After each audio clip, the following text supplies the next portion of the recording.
आज की इस वीडियो को शुरू करने से पहले मैं पिछली वीडियो में पूछे गए क्वेश्चन का आंसर बताऊंगा। तो क्वेश्चन ये था कि क्या स्ट्रेंज मैटर ब्लैक होल को डिस्ट्रॉय कर सकता है या नहीं। तो सीधा सीधा कहूँ तो नहीं कर सकता, क्योंकि स्ट्रेंज मैटर भी एक तरह का मैटर ही है और ब्लैक होल किसी भी तरह के मैटर को एब्जॉर्ब कर सकता है और थियोरेटिकली भी ब्लैक होल को सिर्फ और सिर्फ एंटी मैटर ही डिस्ट्रॉय कर सकता है। तो पिछली वीडियो के क्वेश्चन का आंसर जानने के बाद हम शुरू करते हैं इस वीडियो को। तो इस वीडियो का टॉपिक है what if a white hole and black hole collided, मतलब कि क्या हो अगर व्हाइट होल और ब्लैक होल टकरा जाए। तो इसको जानने से पहले हम जानेंगे कि व्हाइट होल क्या होता है। व्हाइट होल्स के बारे में काफी सारी थ्योरीज हैं। उसमें से सबसे पहली थ्योरी ये है कि यूनिवर्स से बहुत दूर पॉइंट्स के बीच में एक कॉस्मिक पैसेज है जिसके दो एंड्स हैं, जिसमें से एक एंड से चीजें अंदर जाती हैं और दूसरे एंड से बाहर आ जाती हैं।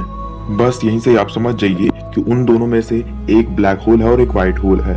जो अब चीजों को अपने अंदर ले रहा है वो ब्लैक होल है और जिसमें से चीजें बाहर आ रही हैं वो एक व्हाइट होल है। सेकेंड थ्योरी के हिसाब से जब ब्लैक होल बहुत ही ज्यादा मैटर को अपने अंदर स्टोर कर लेता है और हद से ज्यादा इकट्ठा कर लेता है और उसकी सारी की सारी रिक्वायरमेंट सेटिस्फाई हो जाती है, तब वो एक व्हाइट होल में कन्वर्ट हो जाता है।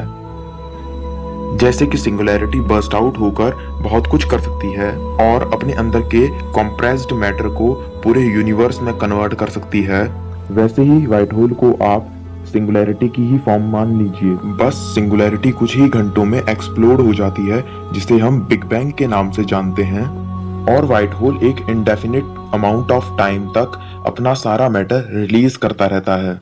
व्हाइट होल होते हैं या नहीं, इसके बारे में प्रोबेबिलिटी तो नहीं की जा सकती, क्योंकि इसके बारे में किसी भी बड़े साइंटिस्ट ने अपने ना रिसर्च पेपर्स निकाले और ना ही कभी व्हाइट होल को बुक में मेंशन किया।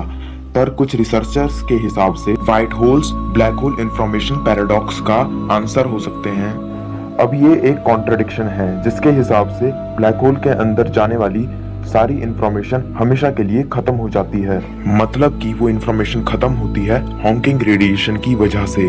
पर ये सिद्धांत law of conservation of quantum information को ब्रेक करता है।